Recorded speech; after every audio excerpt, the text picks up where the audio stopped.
Hello, Shemai. Welcome to week 2 of my Optimists vlog.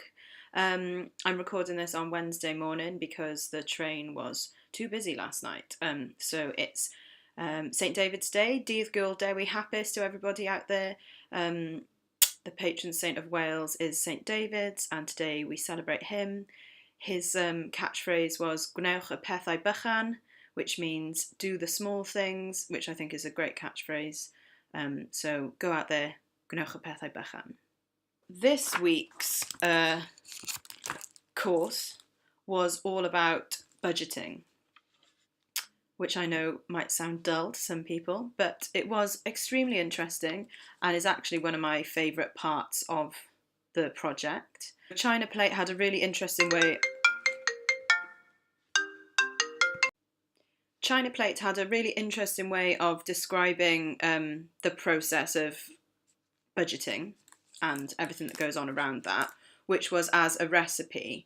So you have ingredients, the quantities of ingredients, when you need the ingredients, who's going to mix them up, and how, and where do you get them, and how much do those ingredients cost. Which I thought was a little neat way of describing everything that goes into a budget. It's not just how much do things cost, how much do I pay people. You need to know how much of that thing you need, how much of that person's time you require, where are they going to come from, who are they, how do they work, and all that goes into describing a project through the medium of a budget. We were given a lovely little handout which has a list of all the things that you might think about in your budget. As you can see, it's quite extensive. There is another page on the back.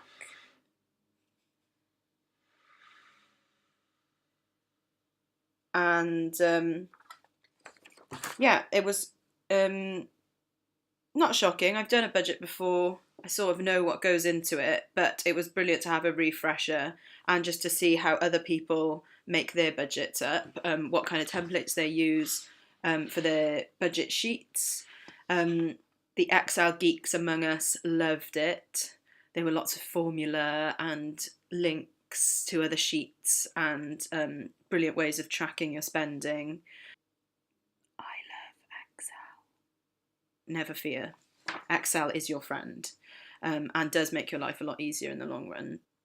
Along with the budgeting, we talked about how before you even write your budget, you need to come up with a timeline for your project, which is something that I've struggled with in the past. I think you have an idea or you're working with somebody who's got a great idea and you want it to happen as soon as possible, in the place that you've decided already, with the people that you know are available for that time.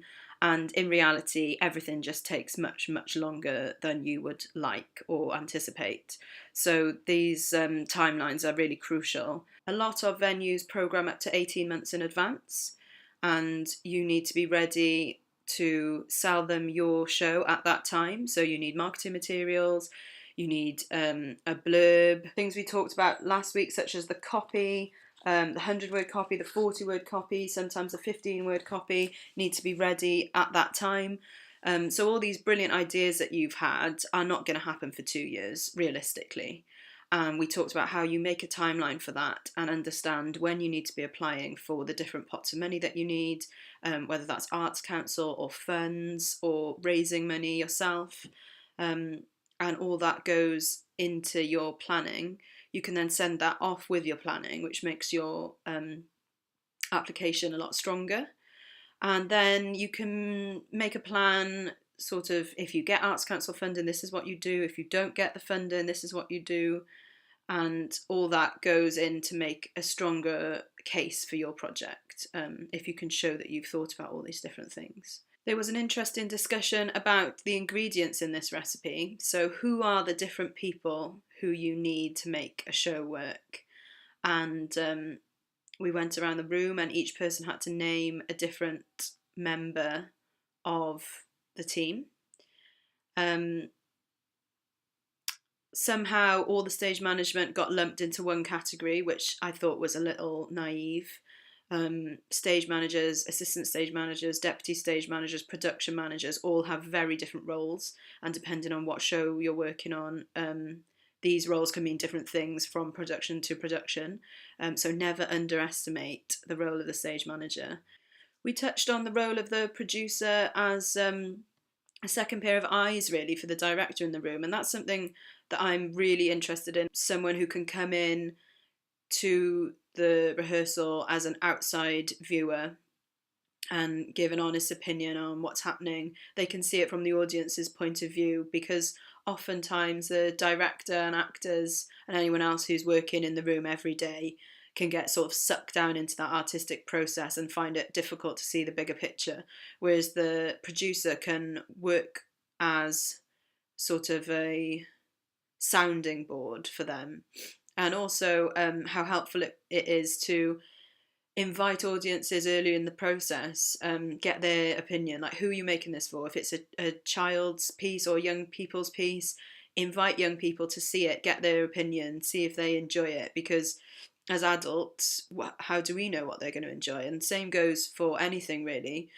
The audience is not necessarily us. People who have the same opinions, come from the same backgrounds, have the same experiences.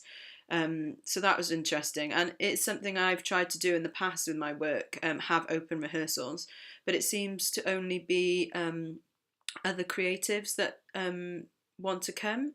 So I'm trying to think of a way of how you market that to Joe public. How do you get the public to come to an open rehearsal? In Wales, we don't necessarily have as many scratch nights as maybe there are available in London. If there are some I don't know about, please let me know. But places to show unfinished work and gauge opinion that maybe happen out of office hours, because often with an open rehearsal, it's going to be happening in the day. Who's got time to get off work just to go to a rehearsal? Yeah, something to think about. A summary of week 2 would be Excel is your friend, timelines are important, and budgets don't need to be boring, they can be really creative. Thank you to all my sponsors for all your generous donations, and I will see you again next week.